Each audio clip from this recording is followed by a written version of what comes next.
আজকের কাজগুলো একটু সকাল সকাল হয়ে গেছিলো। সকালের কাজ সেরে পুরো দুপুরের রান্নাটাও তাড়াতাড়ি কমপ্লিট করে নিয়েছিলাম। তারপরে একটু ভাবলাম গাছের যত্ন করব। গাছের যত্ন বলতে বেশ কয়েকদিন হলো বেশি একটা টাইম পাচ্ছি না, আর এই ফুল গাছগুলো বেশ কিছুদিন কেনার, জানো তো, টাইমের অভাবে জাস্ট লাগানো হচ্ছে না, টবও রেডি করা হচ্ছে না, আর আমার একটাও খালি টব ছিল না। তো ভাবলাম কিসে কিসে বসাবো।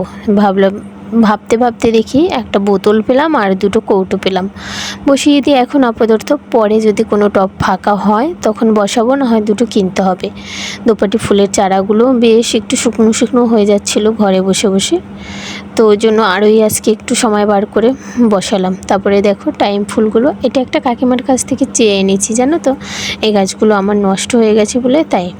তারপরে দেখো হাত পা ধুয়ে একদম দুপুরে খাবার বাড়িতে চলে আসলাম। আজকে শুক্তো, কুমড়ো ভাজি, চিচিঙে ভাজি, বড়া ভাজি, মাছের ঝাল, অনেক কিছুই রান্না হয়েছে।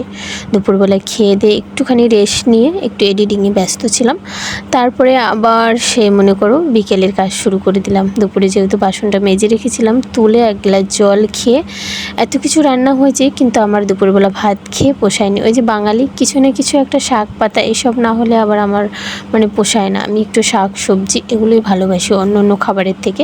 তাই কচুর ফুল বাগানে গিয়ে পেয়েছি 4টে না 5টা, জানো তো। কচুর ফুলটা এখানে পাওয়া ভীষণ টাফ। এই 6 বছর বিয়ের পরে যেন এইবারই প্রথম আমি পেলাম কচুর ফুলটা। 4টে না 5টা পেয়ে সাথে সাথে কেটে নিয়ে এসে একদম ধুয়ে বসিয়েও দিলাম। দেখো খুব সহজেই এই রান্নাটা, তোমরা যদি কেউ জানতে চাও আমাকে অবশ্যই কমেন্ট করে জানিও। আর তোমাদেরকে তো সবটা শেয়ারই করেছি, আশা করি ভালো লাগবে, বা ভালো লাগলে অবশ্যই কমেন্ট করে জানিও। বেশ কিছুক্ষণ নেড়ে চেড়ে একদম যখন একটু সুন্দর শুকনো শুকনো হয়ে আসবে, লেবুর রস দিয়ে নামিয়ে নেবো। বাই, ভালো থেকো সবাই।